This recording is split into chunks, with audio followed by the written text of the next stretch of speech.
Welcome to the Forge, my wanton wildlings. I'm your creepsmith, and I hope you like my work. Welcome back, wildlings. It seems we're always wondering what other people want from us, how they think they'll get the better of us, or end up taking something we value.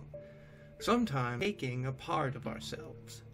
Our pride, our time, our virginity.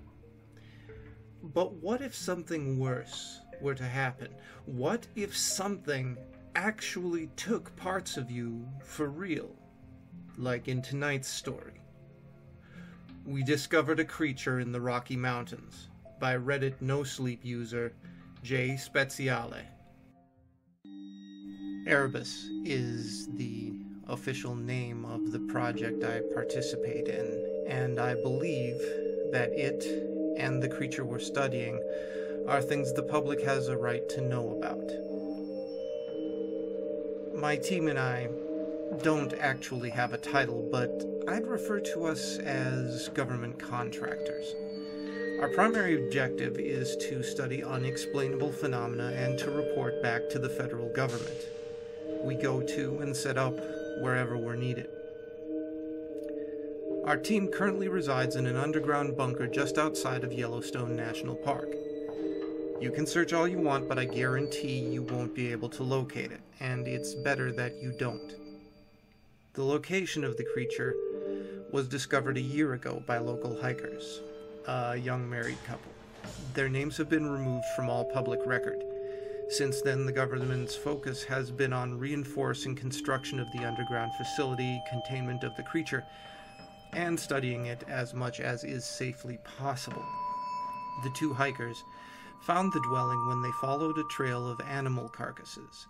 The trail stretched several hundred yards and eventually led to a cave opening between two large pine trees. The hole was described as a perfect circle about 10 feet in diameter.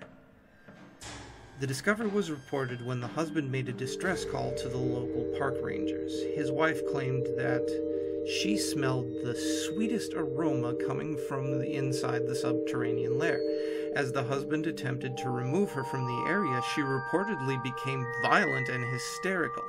Escaping from his grip, she sprinted to the hole, turned to smile back at her partner, and then gracefully fell backwards into the darkness of the cave. The husband reportedly then ran forward and heard his wife's body hit the cave floor after a few moments. It was a 40-foot drop from the cave's opening. The husband said he heard the sound of hoarse laughter coming from the cave below. The woman's remains were never located. When the feds were notified, we were called in for help with containment. We received an initial briefing that depicted a horrifying creature dwelling in the cave. Thus began construction of the bunker and our containment process. The creature we've been dealing with is far more sinister in nature than anything that I've ever seen or studied. My one solid conclusion is that this being is alien, otherworldly. Whatever it is, it's invisible to all video recordings, both digital and film. The live footage shows the cave as completely empty, and all files that we've been able to record are corrupted. Essentially, we're unable to study it from a distance. Containing the beast has been nearly impossible. We eventually trapped it by sealing the entrance that the aforementioned hiker fell into. Our team then drilled our own opening and barricaded it with a steel blast door.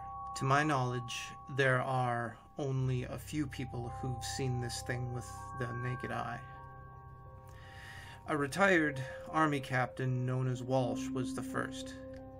It was my first day on Project Erebus when we lost him. Equipped with his 9mm sidearm, Walsh entered the cave around 6 a.m. on a Monday morning, and the massive steel door was quickly shut behind him. He immediately began to complain of the heat in the place, claiming that the temperature was unbearable. The facility's thermometers showed the cave was at only 55 degrees Fahrenheit. His complaints of the heat were followed by several minutes of silence, and then his voice boomed out of the intercom speakers. let us out. How can you people be so blind? Looking at the monitor, we saw nothing but an empty cave, but Walsh could obviously see something, so we asked him over the receiver. Walsh, what is it? Tell us what you see. He hissed a response. Worthless swine, all of you, let us out. Our team looked around in a state of confusion, beginning to panic. Walsh was staring directly at the center of the cave as interior lights rapidly strobed. For a moment, the creature showed itself for the first time on film. I saw the outline of a dark, humanoid being sitting on the ground, legs crossed, with one hand in the air and the other resting at its side, in what we've begun to call its Baphomet pose. Walsh began to back out of the frame towards the entrance. His video feed then cut out. Rapid whispers came through the speakers and sounded like 100 voices in unison. Our team leader sat in silence, waiting for something, anything. Then the silence was interrupted by 3 loud knocks from the other side of the blast door. Our defense unit got into position, rifles aimed at the doors, and it was open. To our relief, a seemingly unharmed Walsh crossed the threshold and stood in the open doorway. Then, our relief turned to horror. It was his eyes. I can still picture them. The image of those eyes will forever be burned in my mind. They were blank, canvases of white, absent irises and pupils. 2 steady streams of blood ran from his tear ducts down his cheeks, creating 2 crimson puddles on the stone floor. He just stood there, silent and unblinking. We were shocked, unsure of what to say. He broke the silence again. It can smell us. It's hungry, he said in a whisper as he raised the pistol to his temple. It wasn't the shot that frightened me the most, or the explosion of gore that painted the wall behind him.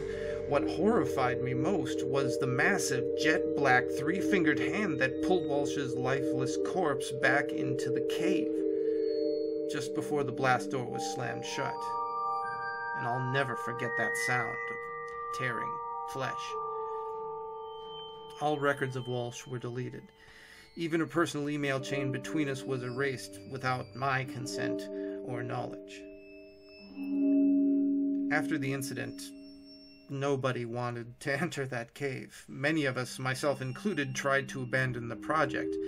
The officials told us that leaving the site would be considered treasonous, and that we would regret the decision. Next, the feds decided to send in one of their own. I don't know his real name, but they referred to him as X. He was a middle-aged, very muscular man with salt and pepper hair. By the way he carried himself, you could tell that he was in charge and not to be messed with. Someone in the room described him as unbreakable. Before he went in, we concluded that looking at the creature with the naked eye was too risky. We sent him in with carbon fiber protective glasses equipped with impenetrable plexiglass lenses. The blast doors opened, and X confidently walked inside. As soon as the doors closed, we lost audio. We repeatedly tried to reach him, only to be met with static. An hour passed, with no response. Unease grew within the facility as we waited, praying that we wouldn't be chosen to go in after him. Just before we lost hope, a fury of knocks and screams came from the other side. We opened the door and a ghost white X came crawling out. This unbreakable man was on the floor, screaming hysterically as he held his hands over his ears, as if he was protecting them from some unbearable noise. He repeatedly screamed, "Its name! It told me its name!" Medical staff raced to his side, attempting to settle him down. It was no use. He squirmed in agony until one of the doctors injected him with a sedative. In all, it took 5 men to hold him still. I never saw him again, but the story of what happened to him spread around like a disease. His eardrums had somehow been completely removed while inside the cave. The feds brought in their top psychiatrist to analyze him. With his loss of hearing, the doctor reverted to writing questions on a small notepad for him to read. During the session, X got up and whispered the name of the creature into her ear. It's on record that the second he whispered the name, he instantly lost the ability to speak, and the psychiatrist appeared to enter a trance state. The next day, both were found dead, hanging from the rafters of their individual rooms. From the evidence that we've gathered, the creature seems to be stealing human senses. The hiker's sense of smell, Walsh's sight, X's hearing. The reason I'm telling you this story is because I genuinely believe that it's too late. 3 more caves have been discovered, all with 10-foot, perfectly circular openings and a trail of dead animals leading to them. We have no idea how many more there actually are.